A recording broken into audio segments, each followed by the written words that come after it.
Good afternoon, ladies and gentlemen. My name is Sneha Chandran Sinha, and I am a research intern at the Institute of Chinese Studies, New Delhi. I extend a warm welcome to all to today's ICS Wednesday seminar titled China's Rise as a Norm Builder and Challenges to the Idea of Democracy. This seminar examines how China is cementing its pole position as a champion of challenges in the fields of development, governance, security, and people to people relations.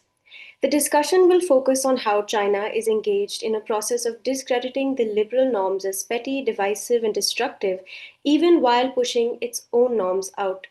In an era where global leadership is indifferent to questions of global order, China finds a largely uncontested space to socialize and popularize its norms, especially in the developing world. China challenges the idea of democracy by arguing that development itself is democracy, promoting the idea that liberal democracy is not a prerequisite to growth. The seminar will explore what this means for the world order and for India. The speaker for today's seminar is Professor Avinash Anil Godbole. He is a professor and associate academic dean at Jindal School of Arts and Humanities. He is a reviewer for Springer Asia, Routledge, and various other journals on foreign and security policy. His doctoral thesis focused on China's environmental challenges and policy making. His research interests are in the fields of China's Asia strategy, India-China relations, environmental changes in China, minorities in China, and domestic politics in China. The chair for today's seminar is Dr. Rityusha Mani Tiwari. She is an assistant professor in the Department of Political Sciences, Shahid Bhagat Singh College, University of Delhi. She is the associate editor of the journal China Report. Her doctoral research unpacked the interplay of leadership, power, and hegemony in East Asia and China's role in shaping regionalism in the twin domain of political economy and foreign policy. Her single authored volume on China's regionalism is under publication. She is also working on an edited volume on China's domestic governance. Before I hand over to the chair, I would like to ask all participants to follow a few housekeeping rules. All participants shall be muted during the seminar. Questions may be posted in the chat box along with your name and affiliation.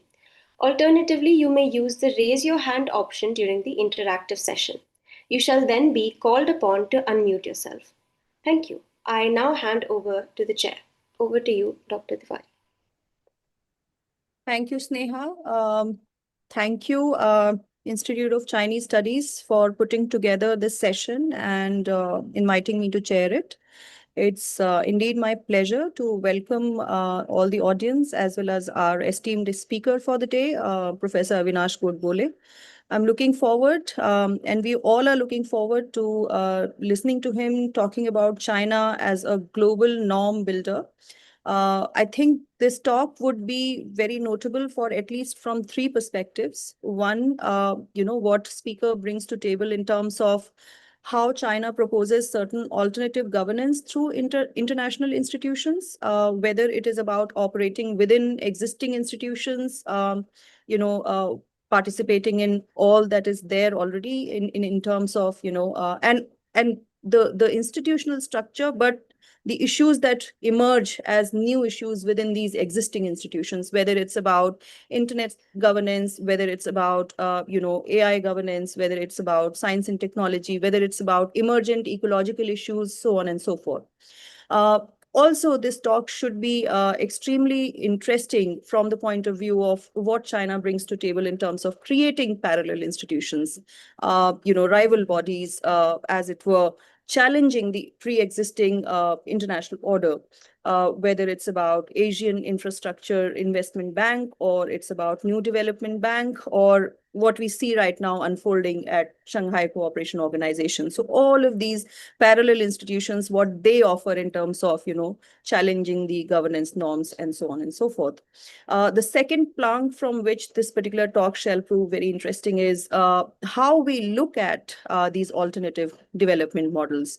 What is the normativity in these alternate development models as to how they appeal, um, whether it's the Belt and Road Initiative, whether it's the Global Development Initiative, how we look at them in terms of establishing certain new orders, certain new normativities, and what it means for the rest of the developing world.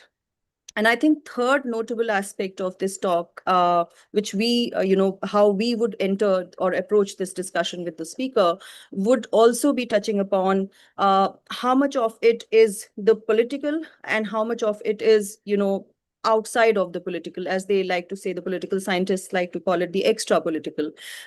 Is the technology extra political, for instance? When we talk about cyber, is cyber totally devoid of sovereignty questions? When we talk about scrutiny of what is developing in the economic world, is that scrutiny devoid of the political? So how much of it is intersection of the political, as it were, and how much of it is developing as an extra political? So the implications, the outlooks of the talk would be, I'm sure, varied. And without taking much time away from what promises to be an extremely interesting and relevant, presentation by Professor Godbole, I invite Professor Godbole to take over the proceedings now, and the stage is yours. Thank you. Thank you, Ritusha, for a very kind and interesting introduction.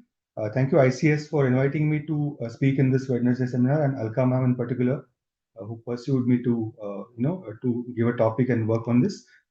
You mentioned 2 points in the beginning, technology and power that it brings to China, but it also brings money. So wherever you sell a product or a design or a business, there is an element of selling your technology, bringing a political idea closer to of governance that you run at home, but also it brings the kind of businesses and continuous activities. I just had a quick look I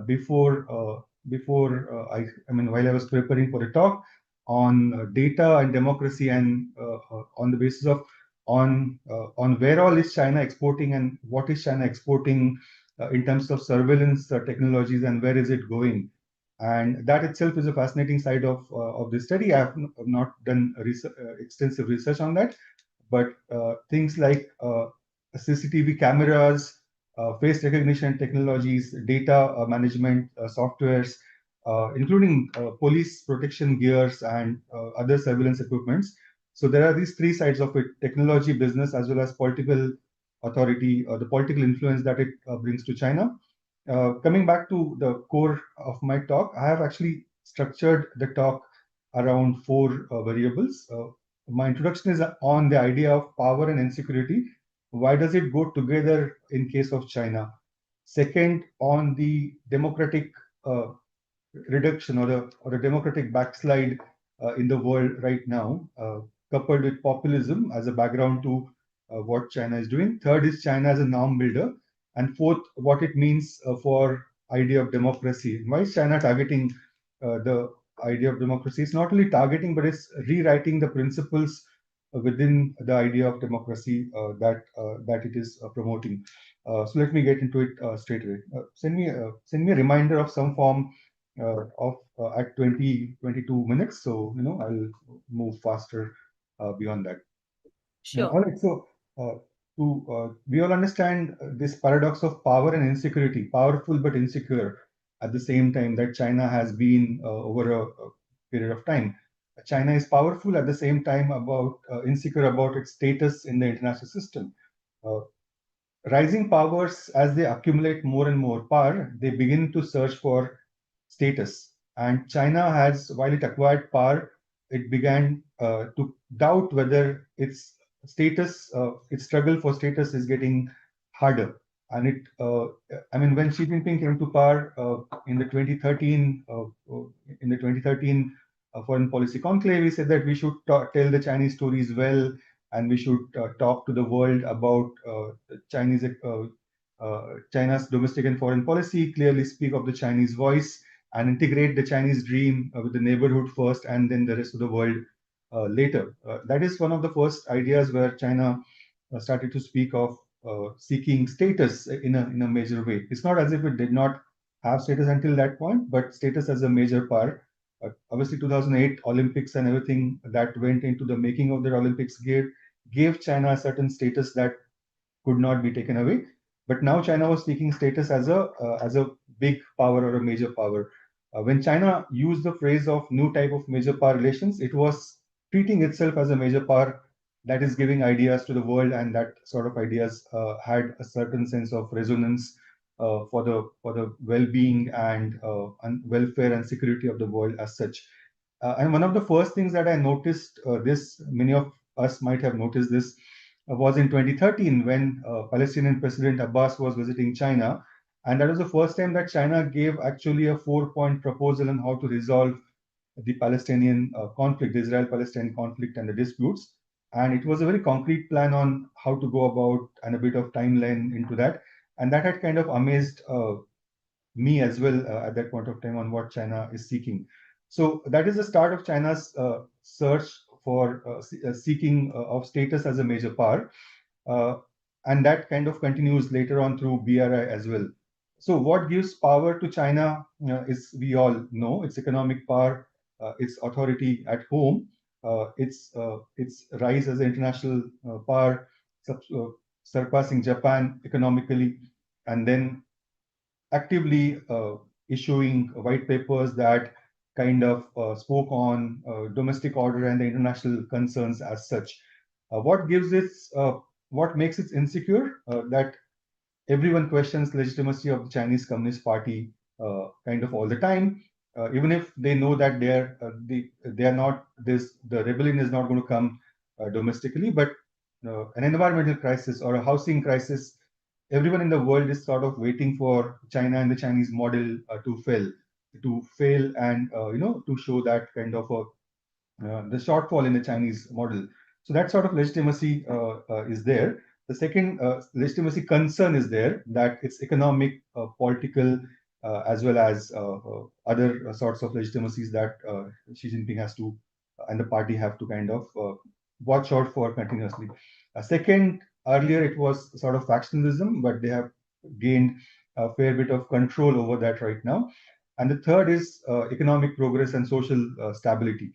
So this idea of China going through these cycles of being confident and insecure have gone along, and some of the coercive activities that it has done around its neighborhood and including against India are a part of this powerful and insecure kind of a mindset.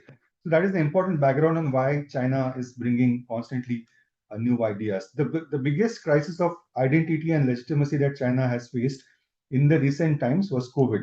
We all know that COVID's chronology, how it originated, how it was suppressed, and what sort of crisis it meant for China, both in terms of status and identity of the Chinese Communist Party, as well as its centrality and its version of rule of law as such. So you saw that immediately after COVID, China came up with these updated ideas, and the GDI, GCI, and the GSI came one after another within a space of 2.5 years. And just 2 days ago, you heard of something called GGI, the Global Governance Initiative, which Xi Jinping spoke of, at the SCO summit, in the extended SCO summit, where he proposed these 5 points on adhering to sovereign equality, abiding it by international rule of law, practice multilateralism, uh, advocate people-centered approach, and taking real actions. Now, if you look at all of these ideas in detail, one by one, uh, in each of these ideas, there's also an inbuilt criticism of how the world is being run currently, and what does China propose to bring into this, the change into this. An important source of crisis, or the crisis of an important source of insecurity for China was also this lack of discourse power. Discourse power is this ability to promote ideas, and and the people around the world and the countries around the world accepting the ideas that have come from China as normal. So that is where China is kind of promoting an alternate visions of the world order continuously. And it has been done through official speeches and statements, academic writings, serving and retired diplomats, speaking and writing in journals and elsewhere. And in a lot of different ways, this has been kind of done as such. So I'll kind of highlight an important speech that Chinese diplomat Fu Ying gave, the speech in London in 2016, where she had spoken about the idea that wherever the West goes, it brings chaos, anarchy, and a kind of disorder. And China will kind of, China has not done that at all, and China will not do that ever. And that is kind of an important landmark, at least, following Xi Jinping's discourse of telling the Chinese story well. That was one of the important places where you're not only challenging the Western world's modes and methods of doing things, but also proposing a Chinese idea in a central way on an international forum uh, on how China will be a different kind of power. And an important backgrounder to what this speech was and what China was doing at that point of time was the color revolutions and the Arab Spring that happened in 2010-11 in the West Asia, in the Middle East region. And from Chinese perspective, these were externally triggered uh, kind of rebellions. There was nothing democratic within them, or there was nothing democratic about them. These are externally triggered. And not only they destabilized the region, but it caused chaos, it caused loss of lives and perpetual instability.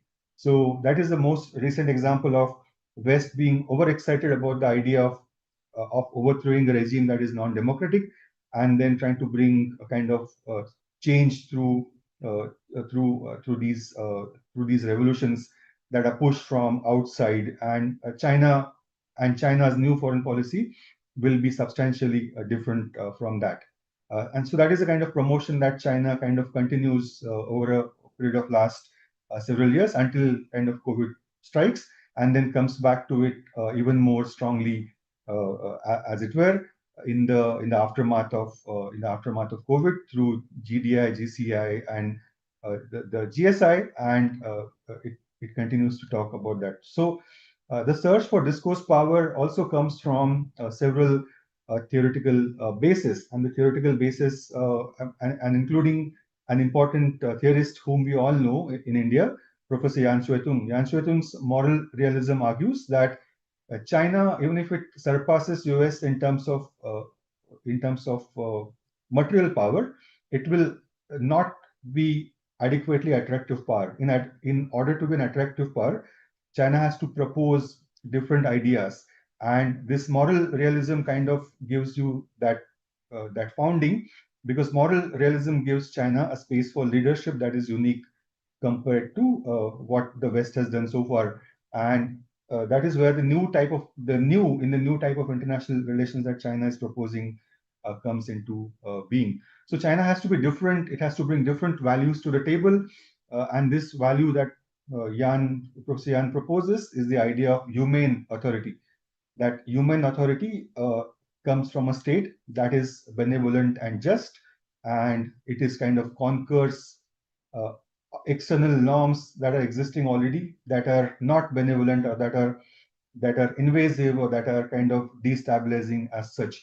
So built into this is the idea that China is bringing something. Not China is not replicating what the West has done, but China is bringing something new to the table as such, and it is changing the idea of global governance. I'll come to the second point of populism and the decline of democracy that is highlighted in Trump's behavior, as well as Trump's coming back with even a bigger kind of majority. Uh, I mean, uh, it has been argued that liberal democracy actually became laissez-faire democracy under capitalism, and it has also been argued by the likes of Michael Sandel that uh, we allowed kind of market economies to turn into market societies, and government, as it retreated from welfare and efficiency and services, we allowed kind of privatization of profit and socialization of losses. So the liberalism in its victory kind of made these uh, uh, mistakes of kind of relying too much on the efficiency of markets, and it went away. The liberal democracies uh, sort of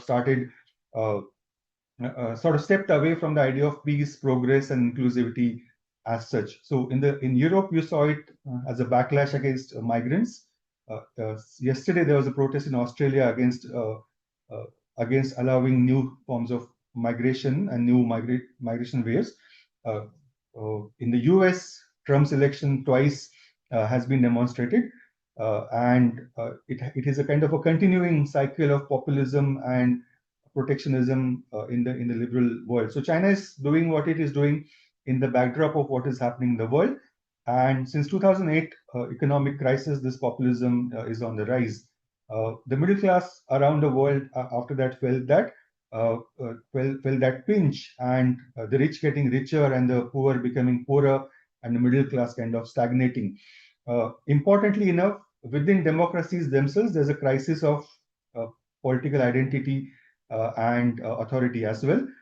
Within democracies, people believe that democracies are corrupt, inefficient, and elitist, and you need change. And even that's where around the world, strong leaders are emerging as democratically elected leaders as such, irrespective of their development tracks and strategies. Uh, Brexit was an outcome of such populism and protectionism as such. Uh, uh, the reduction of democratic norms and values within democratic societies is also exemplified by what I have experienced personally in terms of the unfettered kind of unfiltered attraction of China that many people within India also tend to have. And I'll give you these three examples that whenever I speak to somebody that I study China and I have been to China, a lot of people have been to China until COVID. A lot of people have been to China for the first time, and everyone gets surprised by the Chinese growth. And then they tell you these two or three things, that in China everything works because people listen to the government. Uh, people are disciplined and more orderly. And third thing, and that is more kind of problematic, that a lot of people tend to like what China does in Xinjiang. At least that was my one of my major conversations with somebody who has been to China for the first time, that China has addressed the unrest problem much better than we have. So there's a kind of background to what China is doing in terms of the reduction of democracies and or democracies legitimacies within democracies as well. So what China is doing in creating norms and building ideas of the world has this background. So China's search for norms is old, and then uh, I mean, China wanted to push these norms even in Mao's era, but at that time it did not have the monetary capability to back what it was wishing for. Now it has the monetary capability and an institutional power and a technological prowess that go with its desire to spread its ideas around the world. One of the first instances that you saw was in 2017 when in the 19th Party Congress, uh, uh, in the 19th Party Congress, Xi Jinping had said that we have to kind of, and I quote, that the path, theory, system, and the culture of socialism with Chinese characteristics have kept blazing a new trail for other developing countries to achieve its modernization. We all saw this as a China kind of exporting its development model abroad.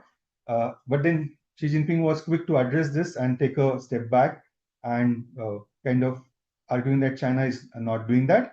But eventually it came back after the GDI, and the GDI document started to say this once again. If you read the GDI documents closely, that while, and I quote, while promoting its own growth, China has always cared about the developing countries and uh, tried its best about helping them achieve development through trade, investments, and sharing knowledge of development. So this knowledge of development has a sense of consequence through the ideas for democracy and inclusivity and other democratic norms. China's rise as a norm builder also kind of continues uh, in these three initiatives of GDI, GCI, and others. And I'll just come to those quickly.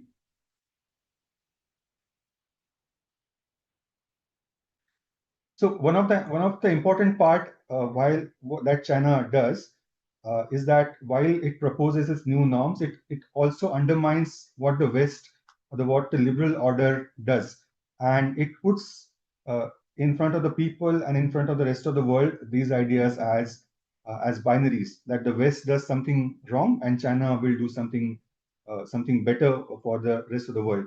So you heard this concept called the true multilateralism that emerges often in the Chinese vocabulary, and oh, uh, that which basically also means that the West and its West multilateralism is kind of protectionist and exclusive and exclusionary as well.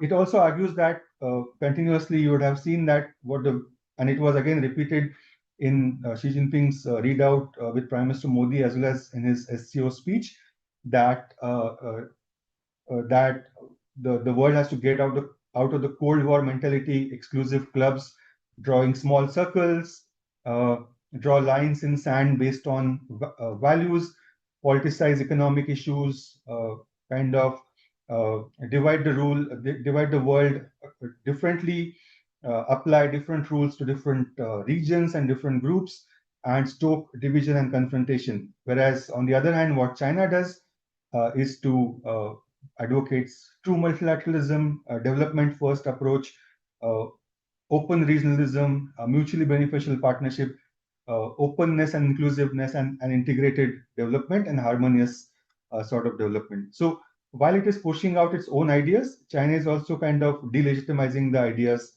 that are coming from the West. Uh, uh, and China kind of, why is it doing that? China sees itself on the cusp of a sort of a major power achievement. And I believe that it is important backgrounder to what China really wants to do. Uh, I am actually intrigued continuously by the phrase that is heard in the various speeches and in various documents, that the world is undergoing changes unseen in a century, or changes not seen in a century, and that is actually in one of the important theoretical foundations to China's search for power. And when you dig deeper, and a lot of people have already written on this, I'm not, I mean, and I've borrowed from some of their works. Uh, so, what are exactly the changes unseen in a century? What happened? Uh, what is happening in this cycle of a change that is happening after a century? And what really happened a century ago? Across the two world wars, the power shifted from the Europe to the US, the centrality of world power. Maybe a century ago or few years ago, uh, colonialism and control of international trade and maritime routes brought that power to the Europe. Similarly, right now, the world is undergoing changes not seen in a century, which means uh, a century later, right now, China has a moment that it should be kind of grasping in order to claim its rightful place in the international system. Again, it's a vocabulary of the Chinese foreign policy that you hear sort of continuously. So the issues like GDI and GCI and others have come in the backdrop of China's increased confidence about its own status as well as its own power in the international system. And the GDI, you all know, GDI kind of was brought into the picture in September 2021, just as the world had controlled the second wave of COVID, and where China and Xi Jinping's speech starts by arguing that through GDI, China will work more closely to the UN. And that is one of the points that the chair had also mentioned, that working through existing systems is one way of China doing things. So GDI brings the norms that are kind of address the concerns that most of us had raised with regard to the BRI, of it being unilateral, of it being selfish, and it being kind of a controlling as well as being dead trap. So by launching GDI through UN, China has kind of addressed these initiatives, and to address the concern that China is responsible for COVID. So China is kind of giving its own assurances that we have also come up with the solutions as such. The second, the GDI aligned itself very quickly with SDGs. And you can see that the 6 or 7 objectives of GDI kind of align with the 17 SDG targets. They fit like a fit in place like jigsaw pieces. So it's a very well prepared document. So SDG also brings all of the major goals for China. Uh, SDGs bring technology, SDGs bring business, but also kind of legitimacy uh, to the Chinese state as well. So SDG kind of allows China and China was one of the first countries to understand that the action on climate change is not just for the climate alone, but it propels the country's economy, it propels innovation, it propels healthcare research and overall social, political, and economic security of the country. So making good use and benefit of a crisis of climate change, and that is where you see China dominating the climate change discourse at the time when the West is taken a step back, or more than a step back, as a climate leader globally. So China is using UN and SDGs as methods to advance GDI as such. Uh, I also believe that GCI is an important challenge, and it directly challenges democracy. And one of the lines in GCI documents and follow-up text, and I'm going to quote from that. GCI, it argues that people and society should talk to each other and have consultations as civilizations, irrespective of their regime types or their political and social histories. Again, this is a kind of a norm building that social relations and political relations should not be held hostage to the idea of whether a country is a democracy or not. And that is a new proposal that China brings to the table through GCI. Uh, GSI, once again, uh, begins on the ideas that have been more than a decade old, on the ideas of common, comprehensive, cooperative, and sustainable security, once again arguing that the West is divisive and China is bringing something new and new forms of ideas to the table. All right, I'll come to uh, my next point on how is China kind of reimagining democracy. And there was a white paper, China's white paper on democracy that came out in 2021 or 2022. It's a very interesting paper, and I request everyone to go through that paper. And I think in detail, it's a very long paper, but also that is one place where China not only challenges democracy, but more importantly, China kind of changes the meaning affiliated with the idea of democracy. And you will be kind of intrigued but also amused in several places that it argues that democracy and dictatorship are not contradictory. China has shown that dictatorship and democracy go together. Democracy supports people's democratic dictatorship, and it's ultimately people who control power, and that dictatorship is sort of okay.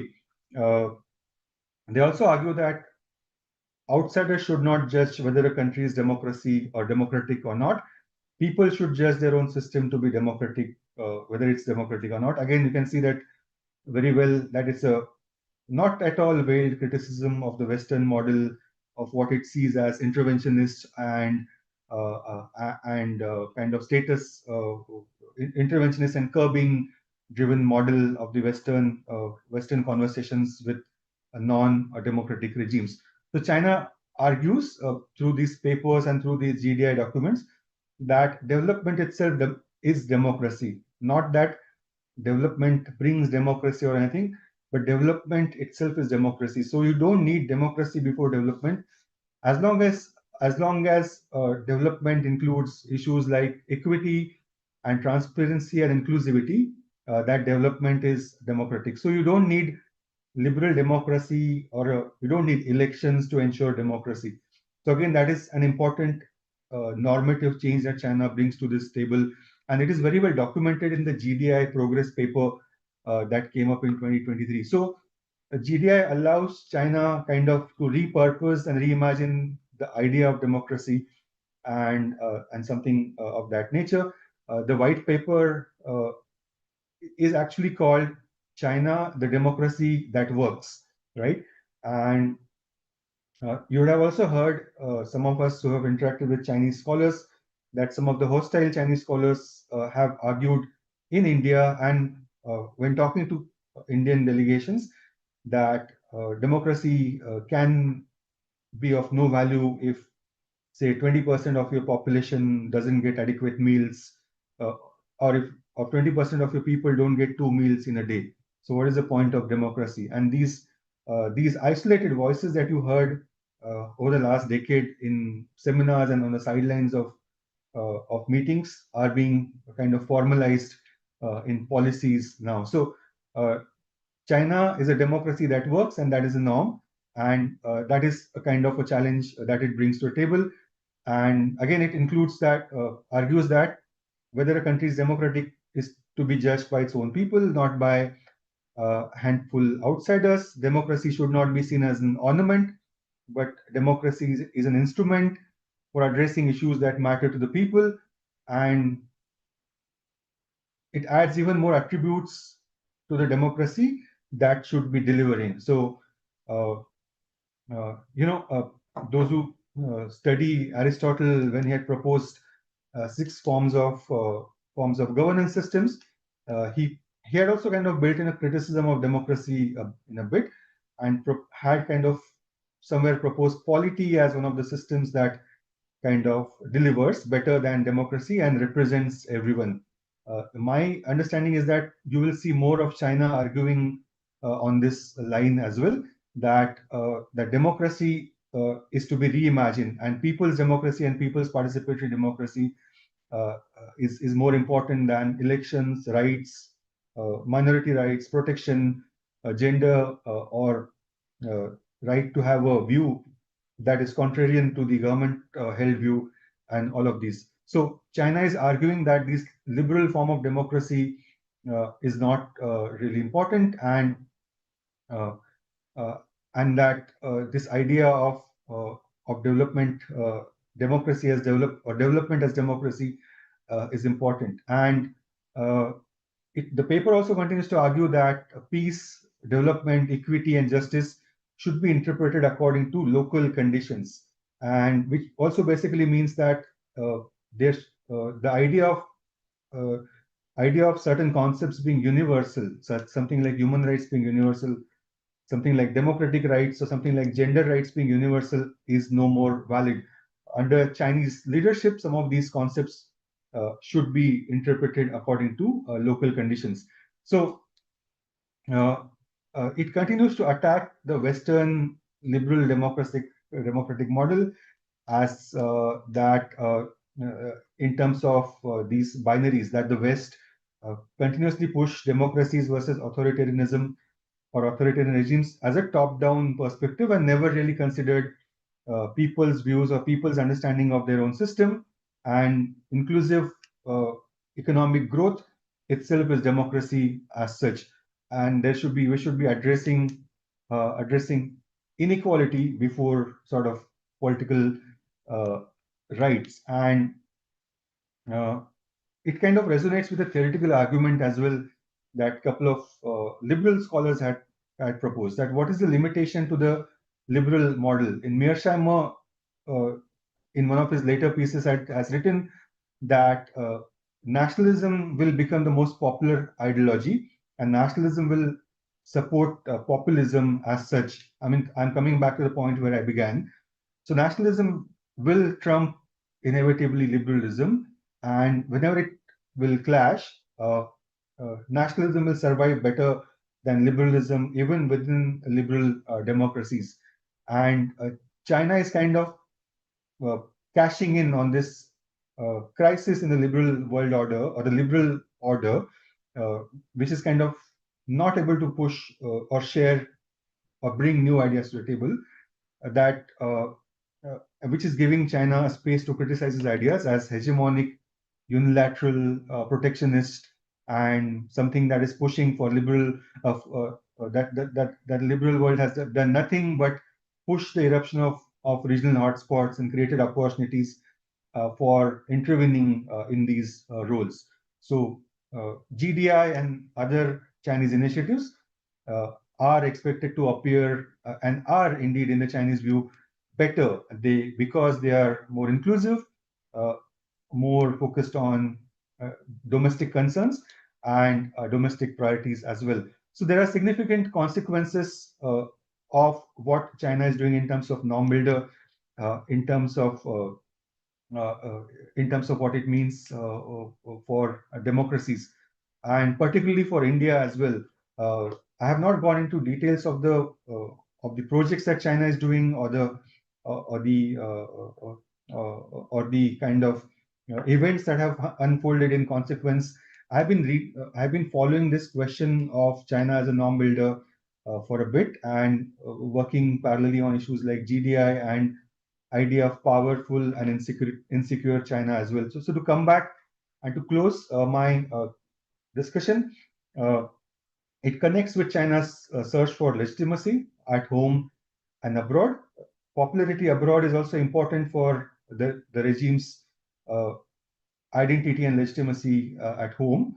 It's a two parallel track, that on which the train sort of runs, and that is important for China. And it's a as I see it, and as we should be concerned that how the world is to be governed and where the direction of the world should be. No one is bringing out ideas to the table at this point in time other than China, and including for India, there are concerns that should keep us a little more awake at nights. I'll stop here and thank you for your patience and listening. Thank you, Avinash. It's quite a handful, the number of points that one could take away from your presentation.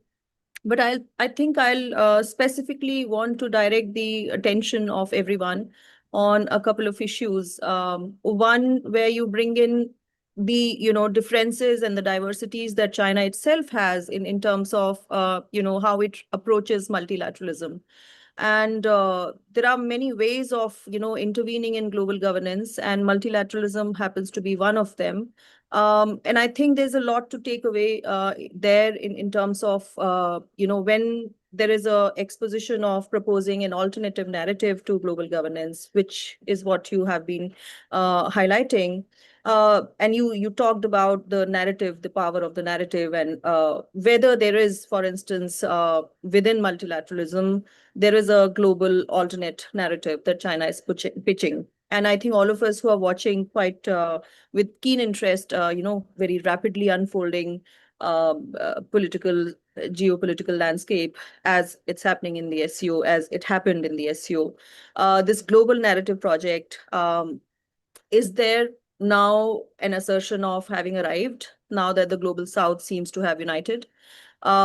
Is this an assertion of, if earlier it was a demand for equality, is this an assertion of superiority of the Chinese model at the end of it all? And especially, what does it mean for the audience in the global South? So what are the strategic implications of this global narrative that is now unfolding, after what we've seen, how America's been with its allies, as well as, with other countries in the global South? So what happens to the global narrative here from, global South as being pitched by China? And I think that's going to be a very interesting question to explore.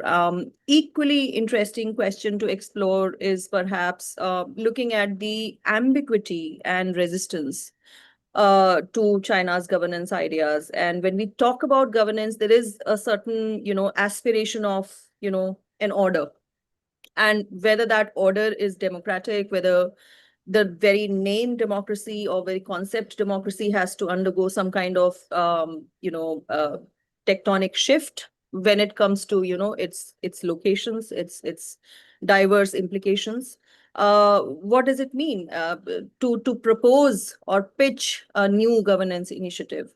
What the ambiguity and the resistance, both that I'm trying to sort of bring to fore, are how much is this idea, the new normative of the governance that China proposes, is from the point of view of a self-interested actor?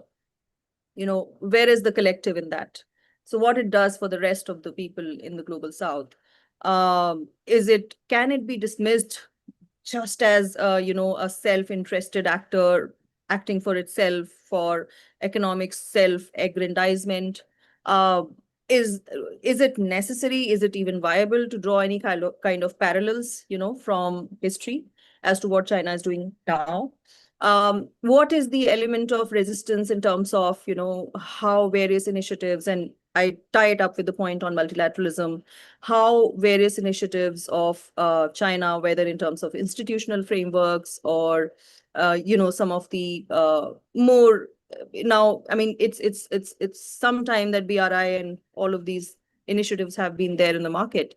So how does it tie up with the aftermath, or as you mentioned, how China's diplomacy, how China's multilateralism has been viewed, how its bilateral has unfolded in many of the countries who were participants in BRI?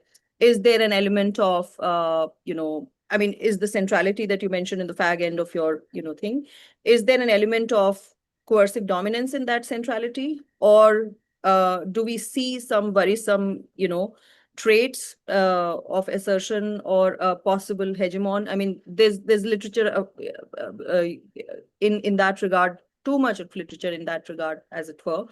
But then, are there voices of resistance with respect to this new governance initiative? I think these are quite a few questions that we could be grappling with, but I'm going to now invite the audience to raise their questions.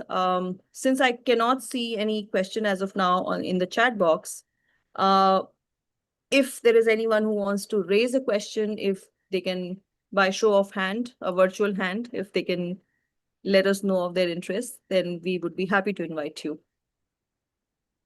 Or otherwise, in the meantime, some of the questions or the points that I raised, if you want to respond to that, I think we can go ahead with that as well. So it's also kind of a pragmatic requirement that China has, because as the world, as the West is kind of turning protectionist, but also this slowdown. Even before the West turned protectionist, the slowdown hurt it. I mean, the protectionism in the West is a product of its economic slowdown, and it's kind of a difficulty in managing inclusive and equitable growth as well. So for China, it means that it's a decline in market. So to engage, to bring ideas that are more palatable to the rest of the world is also to search for the new markets. So I mean, China needs these new regions to become its export destinations as the imports from the West reduce for whatever reasons, and be it trade war or before that slowdown or everything else that has happened. So that is kind of one of the goals. A sense of superiority, again, it depends on which Chinese scholars whom one is reading. The nationalist scholars do present Chinese model as superior, not just now, but for several years now, barring the period of COVID and when they did not, when some of them had acquired the wolf warrior status. But until, I mean, despite that, they were kind of promoting it as a superior system. But China is also kind of creating and building its own binary worldview and presenting the world itself to the rest of the world of its own being better in those binaries, that the West was making mistakes and China will not make mistakes. There's definitely a sense of having arrived or having uh, being on the cusp of having arrived. That is how I see that the vocabulary of the world is undergoing changes not seen in a century.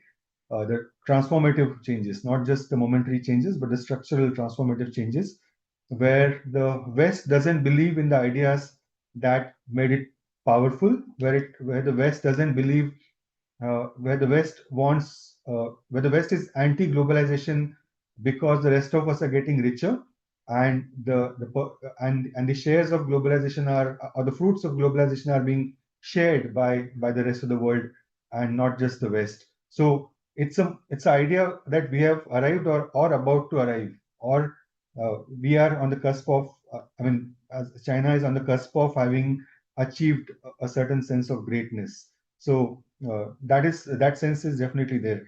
What it means for global South, uh, it it kind of uh, uh, the partners of GDI have been kind of mostly, other than some European countries, the partners of GDI have been countries which have a bit of a dodgy record on democracy and democratic participation. Uh, some of the other countries whom you see that are democratic, but uh, which are dependent on China economically, so they have to constantly hedge their bet. They cannot really take a kind of openly critical stance. Countries like South Korea, which are on the supporting side of the GDI, but if you look at the list, I'm just going to the list. So countries that are kind of participants in the GDI are, the highest country in the Global Human Development Index and Global Democracy Index is at the number 70 or something among the friends of GDI. So you can see where the support for GDI is coming from the bottom half of democracies and human rights based regimes. But then again, for these countries, the West has criticized them for their status as authoritarian or otherwise. So, for such countries, it matters that that China is able to bring them development without questioning their status or system. Yeah. Right. Professor Mohanty has raised his hand. Professor Mohanty, would you like to unmute yourself and ask the question? Thank you, Avinash. I felt so pleased, as if Mira Sinha was around and we were engaged in discussions on such topics some 30 years ago. The level of your capturing the nuances, I was very happy to note. Now, two questions. One is, on the one hand, there is a norm-setting drive, but on the other hand, there is a very steady effort to stress that China is defending the UN, the rule-based international order, and it is the US and others, particularly now the US, which is upsetting that, violating that. Therefore, how do they square these two things? This is my first question. Especially now, the context of the tariff, but even earlier. So much so that once one of the American officials had said, China is becoming a responsible stakeholder in the world system. So that's one. The second is a very serious thing that I notice in the Chinese discourse. They take the Western terms of discourse and using those very terms, they try to give their view. In other words, development is still the industrial, revolution concept of development. The UN or UNDP's Global Development Index and the World Bank's Development Index. And to that, they add, no doubt, just as UNDP and World Bank also does, equity and sustainability. So where is and the same with, democracy debate is a little more sophisticated, but people's democratic dictatorship discourse is more than 50 years old or even earlier. Therefore, proletarian democracy and proletarian dictatorship, that debate from Lenin, the We have been familiar with that. Now, therefore, are they using the Western terms of discourse and giving merely their version of it, or you find really creative formulations from history, history of the world, including China?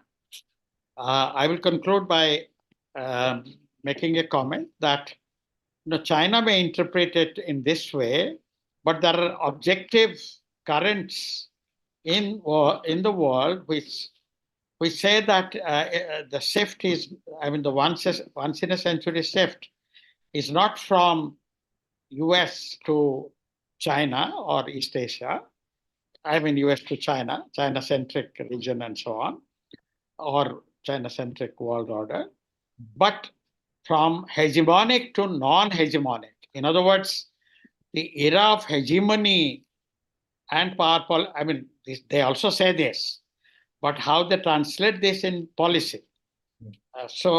In other words, the historical trend is that of democratization and counter-hegemonic processes. So those are my comments. Thank you.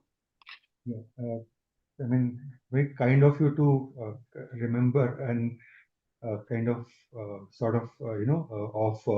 Professor Meera Sinha, ma'am. I remember one incident when David Chambog was in Delhi, and I was a young student, I think 2006 or something. He was speaking, and as a student, I had asked the question whether China wants to become number one, and she was chairing that session in IST or somewhere, and he said it doesn't look like, and she kind of contested him to say that no, the student is right, and China does want to become number one. I think it's almost 20 years ago now, but I vividly recall this conversation. So yeah, so there's no doubt that China does want to become number one, and if you look at it from a theoretical perspective, that uh, it's a revisionist power. It is trying to revision and change ideas and perspectives affiliated with them. Some of the more detailed reading of the white paper on democracy itself reveals a very deep criticism of democracy, that the Western model of democracy is flawed because the political parties they look democratic, but they are not democratic. The paper argues that the political parties develop their own interest, and political parties don't represent everyone eventually. The political parties in liberal democratic states, political parties represent certain classes, certain groups, or certain regions or ethnicities, and provoke divisions in a society. So again, using these terms to kind of delegitimize the Western democratic model. China using United Nations as a method, it's very clear that it allows it to bring its own push for its own leadership, but also Chinese vocabulary has entered UN vocabulary.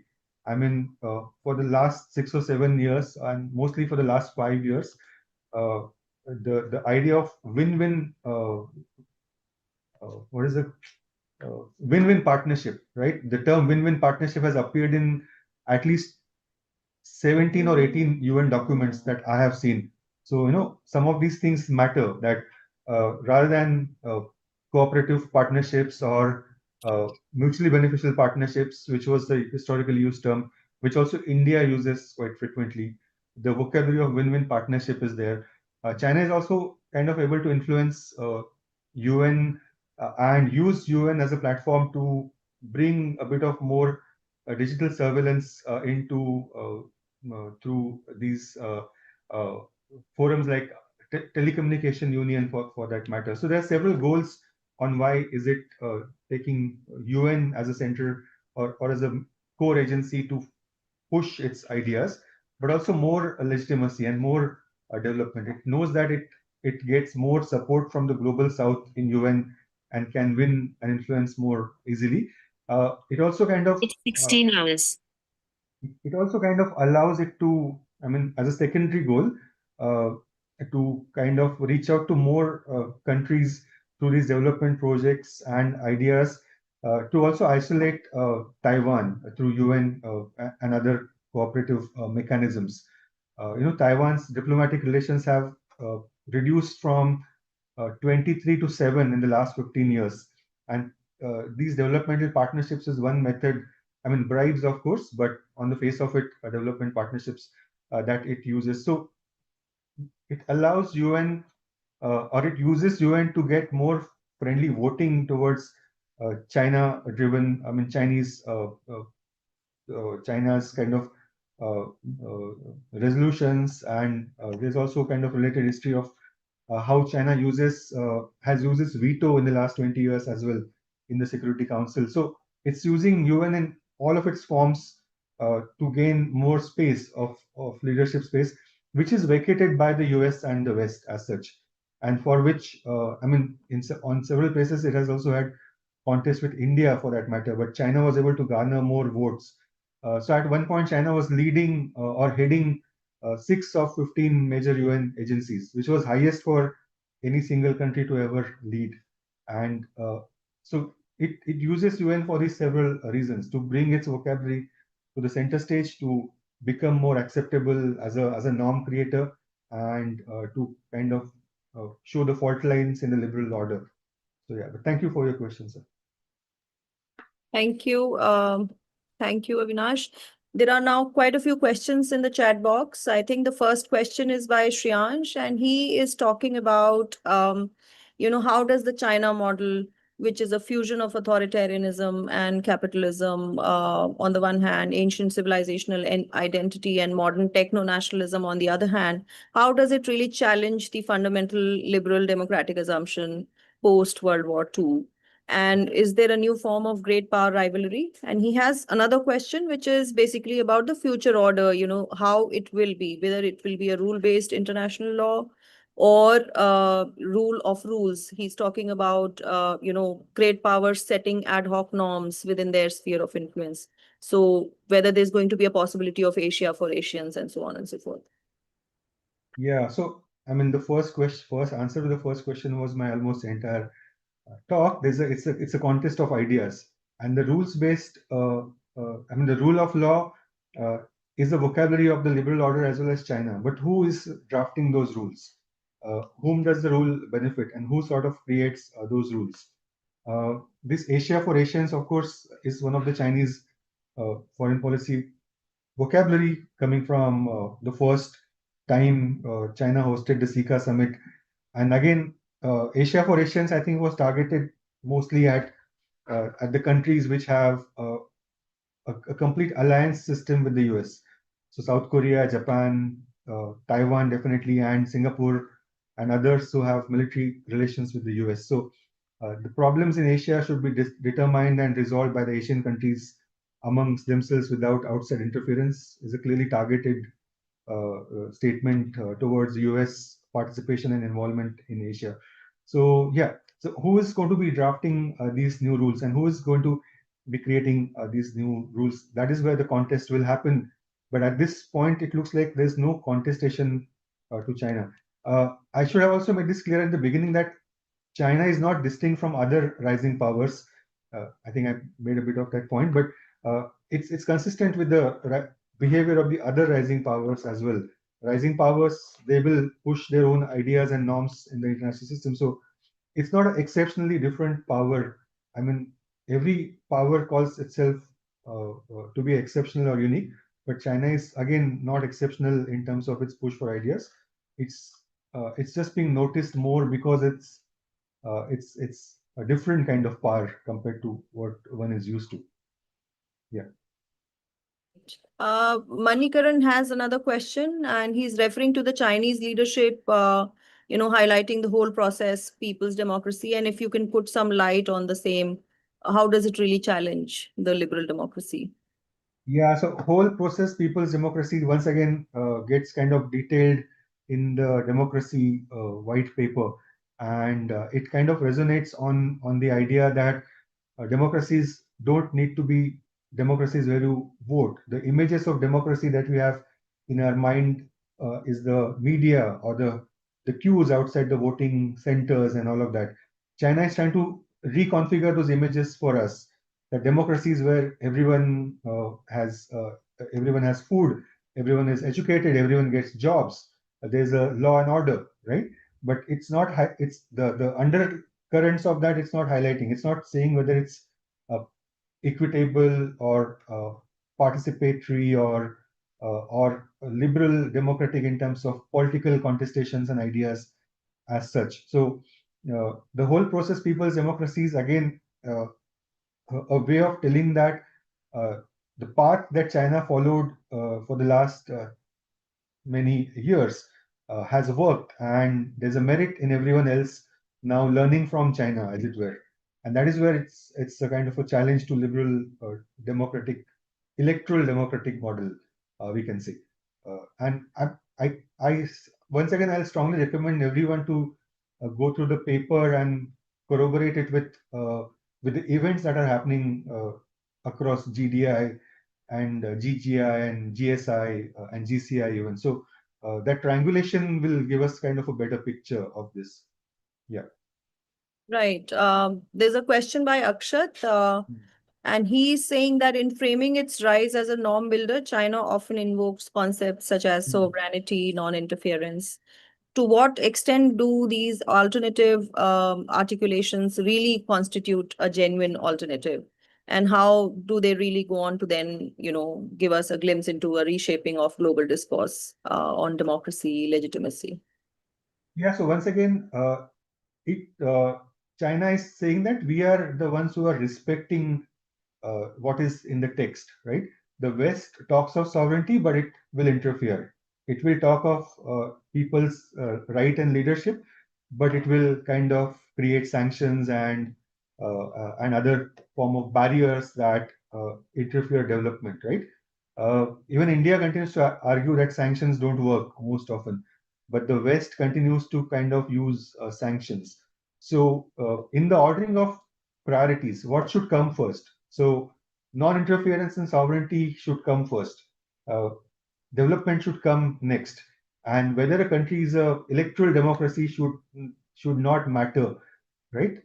In the end, and that is where once again the white paper and the rest of the documents talk about the whole process, democracy and inclusivity and kind of development as a Chinese model is being inherently better and more consistent and more stable as such. And look, these papers are being written for the Chinese audience as well, as much as it is being written for the audience outside. So it has both sort of leadership. I mean, it has both sort of objectives of, domestic legitimacy and external legitimacy of Chinese ideas. So yeah, it has consequences of that sort. All right. I think there is a final question by Mr. Rappai, and he's saying that the West or the powers emerged after the Second World War failed utterly in preserving the democratic world order. Therefore, there is certainly a chance for China. So, is there a real problem of what kind of global norms are going to emerge in this, aftermath of a vacuum? So, your comments on that.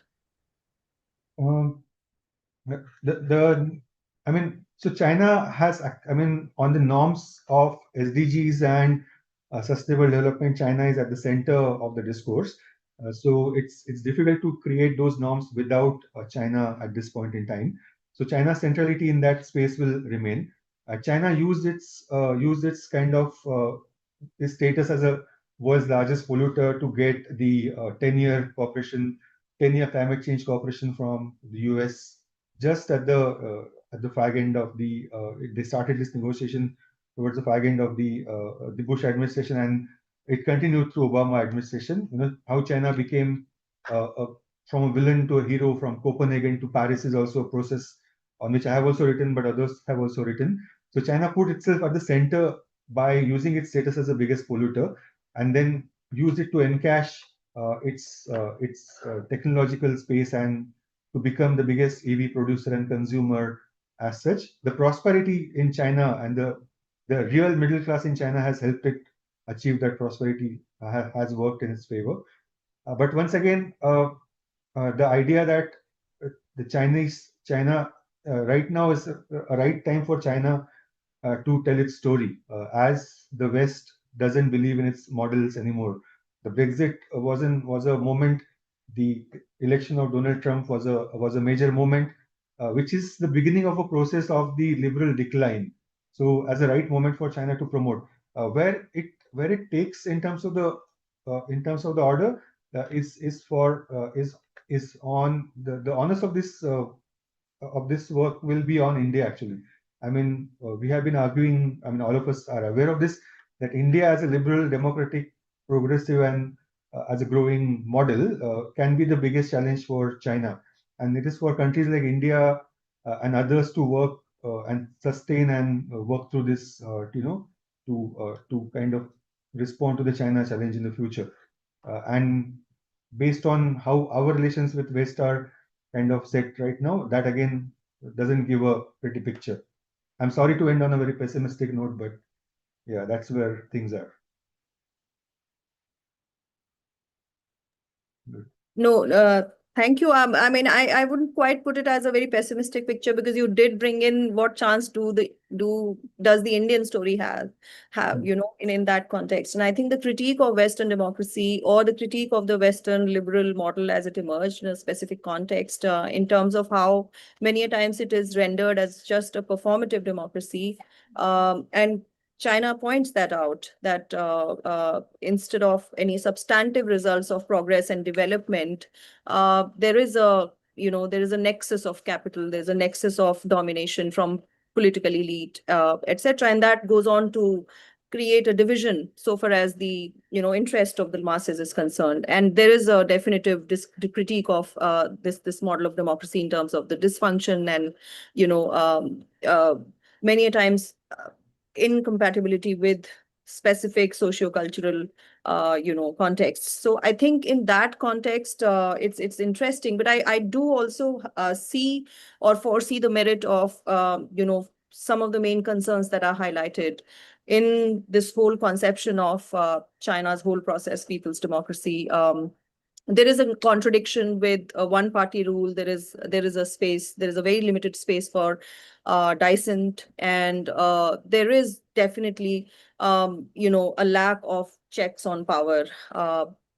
The way we perceive of democracy as there being proper checks and balances, so in terms of who holds the ultimate power. So when there is a centralizing tendency, there is going to be absence of check on power, and this raises many questions about accountability and potential abuses of power. And therefore there is also a concern of controlled participation and very limited freedoms. So while on the one hand the system encourages many forms of public consultations and participations, and those of the scholars who go on to study the emerging discursive spaces in Chinese society, uh, they look at these very divergent, vast, expansive public consultations, participations, discussions. But then these are tightly managed, and they are also controlled by the state to prevent ultimately any challenge to the authority. And therefore, the fundamental freedoms, freedom of speech, assembly, etc., I mean, the ones that we talk about here in India, they are obviously suppressed. And we cannot justify everything with the outcome. This whole haloed narrative about development, delivering through certain governance ideals. I would like to bring in Gandhi here. It's not just the end that matter, but definitely what were the means. The effectiveness and the results of this governance cannot be interpreted as simply, prioritizing the outcome. And there has to be a certain credence to the route that was taken for those particular outcomes. So I think it's been a very wonderful, rich discussion in that regard, and I can see the audience thanking you vociferously. And let me join all the audience here and the institute in thanking you for a very interesting, a very very important, thematic that we need to be looking at more closely. I hand over now the stage to the organizers. Thank you. Thank you very much for your role as well. So with this, we come to the end of today's seminar. We thank Professor Godbole and Dr. Tiwari for gracing today's seminar with their presence and for giving us their precious time. We also thank the audience for joining us today. We would like to invite you to the upcoming Wednesday seminar. Further information regarding the event can be found on the ICS website. You may also subscribe to our newsletter for regular updates. Thank you for joining us today.